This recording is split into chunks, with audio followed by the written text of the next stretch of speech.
All these black and brown children and young adults getting no news coverage. And the only one that did get news coverage was Jafet Jamat. And he's been missing since 600. Do you know that 600 black children go missing daily in this country? Ever since January 2026. I ain't hear anything about that on the news or anywhere, not even on, I might have heard about it on here on this app, but I ain't really hear anything about how this is a new issue in this country where black children are showing up missing in large amounts. 600 a day go missing in this country. Just black children.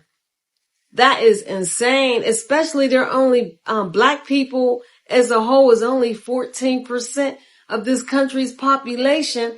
And there's more of their children that go missing than any other race of children.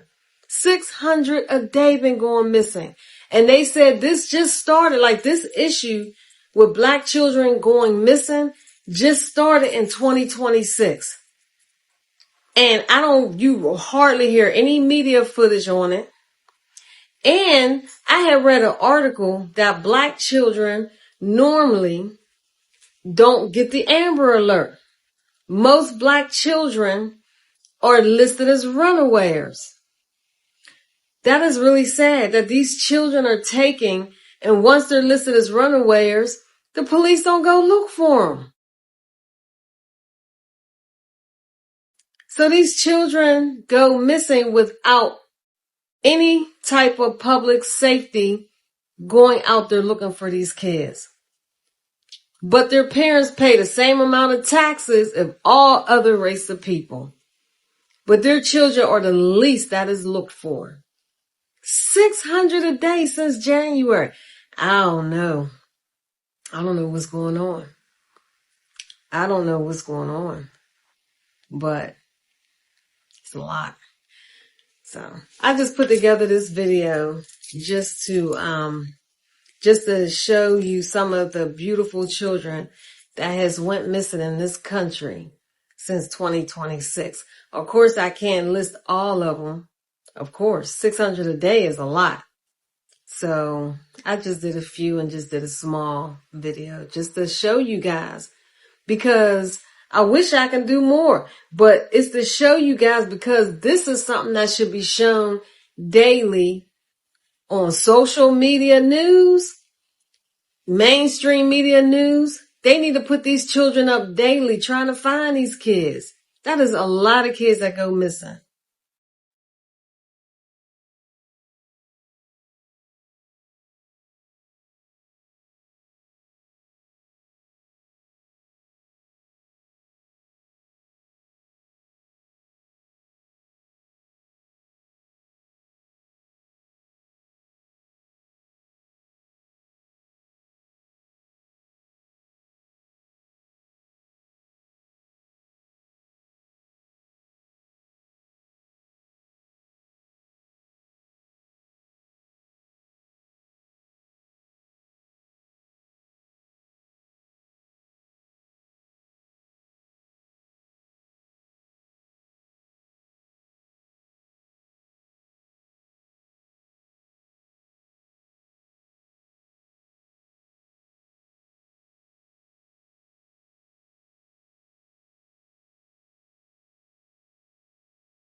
Hello, welcome to my YouTube channel. If this is your first time, welcome on board, and if you haven't subscribed, please help me hit on that subscribe button because it helps with the growth of this channel.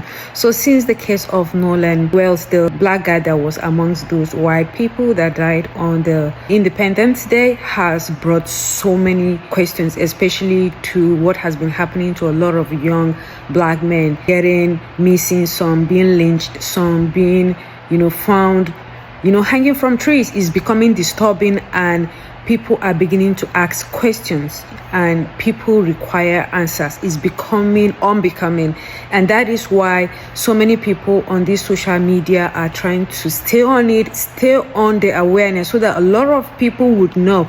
Just like Nolan's death is getting more information or is being put out, because everywhere literally is being shown right now, because this case is very sensitive, especially what happened to him. So these couple of black children are missing too. Some were found, just like I said, hanging from a tree, and we all know that black people would not just go and climb a tree and hang themselves. Like, no, that's too much of a hassle to do. Black people would never do this. So guys, watch the remaining video, drop your thoughts in the comment, let me know what you think about this. Chief Medical Examiner of Mississippi by the name of Stacy Turner has a history of lying about black men's causes of death.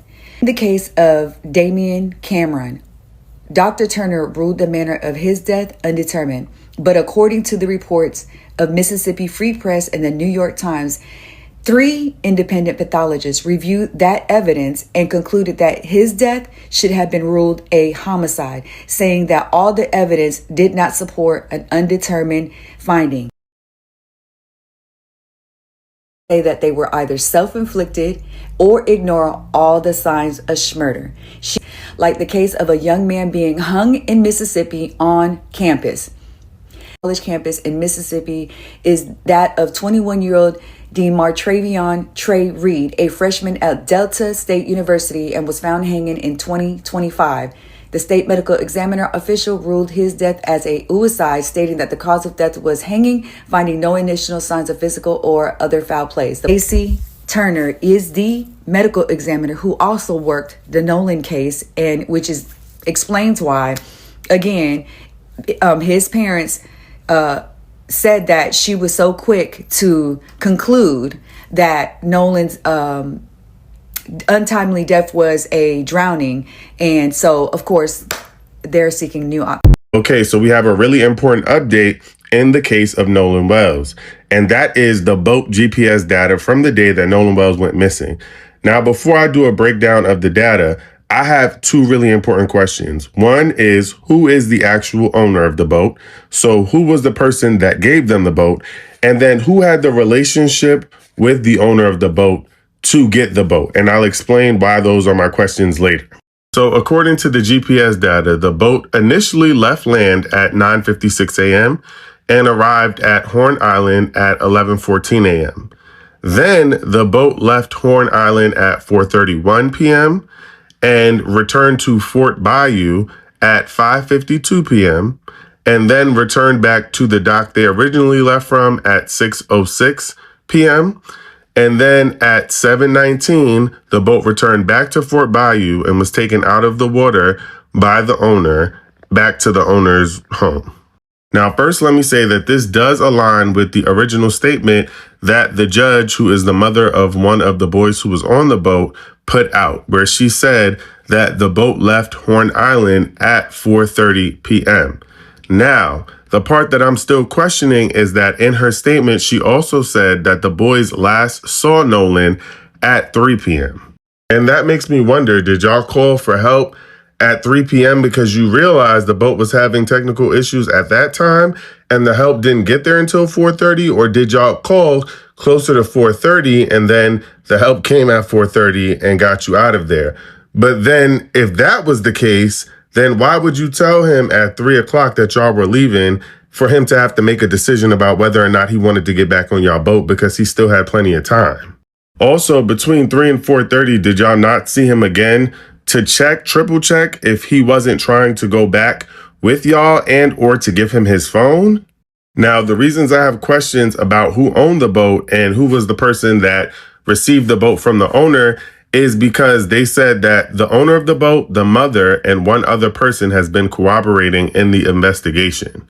That makes me wonder if the one other person is one of them and their families, and what story they came up with together based on their relationship with the person who owns the boat.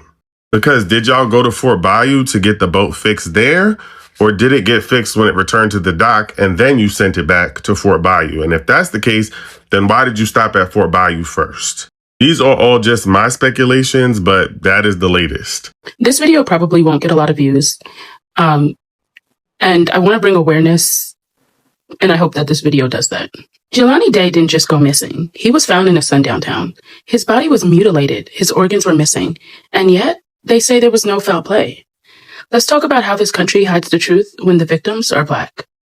Jelani Day was a 25-year-old grad student at Illinois State University. He was smart, focused, studying speech pathology.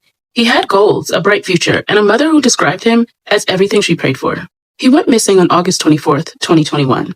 His car was found abandoned 2 days later in a woody area in Peru, Illinois. And this is known as a sundown town. His body was discovered 11 days later in the Illinois River. But it took authorities 19 days to identify him. 19 days. A Black man with a missing persons report sitting in a morgue while his mother begged for answers. Let's pause right there. Peru, Illinois is a sundown town. That means for decades, it's been unsafe for Black people to go there after dark, often violently unsafe. And while people love to pretend sundown